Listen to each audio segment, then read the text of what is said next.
Someone recently asked me to share how I became a doctor, what brought me into medicine, and it is not an exciting story. So I grew up in upstate New York. My dad is a social worker, mainly substance abuse counseling. My mom was a nursing assistant for adults with disabilities. I had no healthcare exposure, no family who were doctors or nurses or PAs or NPs. I had no exposure to that.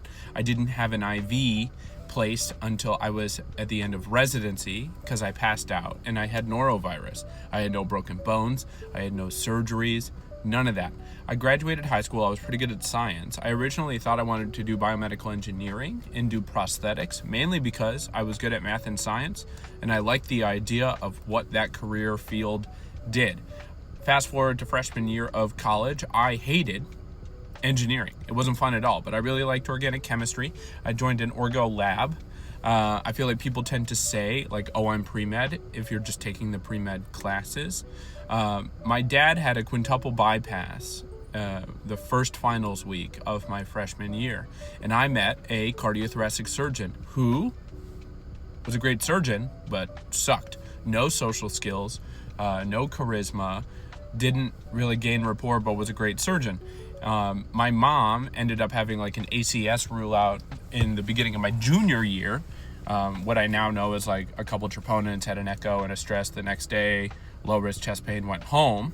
And it was the ER doctor when I visited her where I thought he was like the bartender equivalent of medicine. And I thought that was really cool. He would see people in the hallway and, oh, we'll stitch you up real soon, and cracking jokes with people. And I saw him reduce a shoulder, and he was having a serious conversation in one bed and would leave and would kind of reset. And I really thought the idea of his job was super dope. So I went to the pre-med advisor at my college at the University of Rochester. And at that point I had a C+ in second semester general bio, a C+ in microbiology, and I was like, I think this is what I want to do.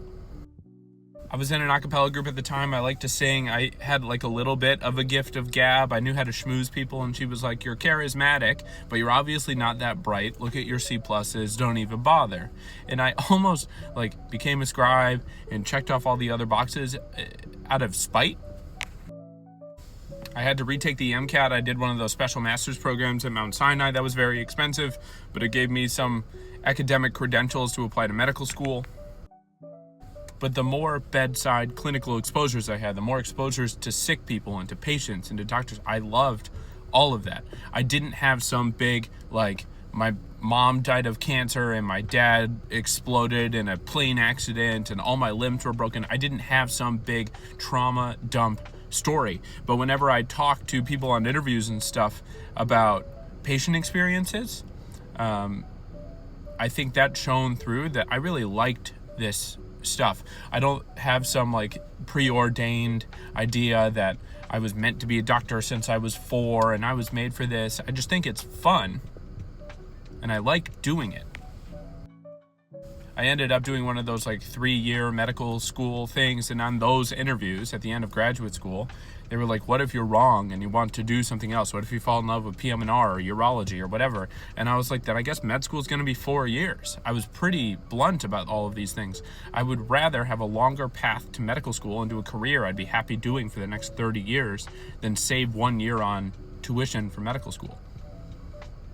And I think that idea was refreshing to people because you're incentivized almost to trauma dump on your personal statements and all those things.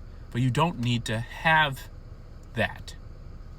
You can just be like some normal person who really likes clinical exposure, who took every opportunity to be around sick people. So not a very exciting path to medicine, but I think it's common, and that's okay. Anyway, have a good shift.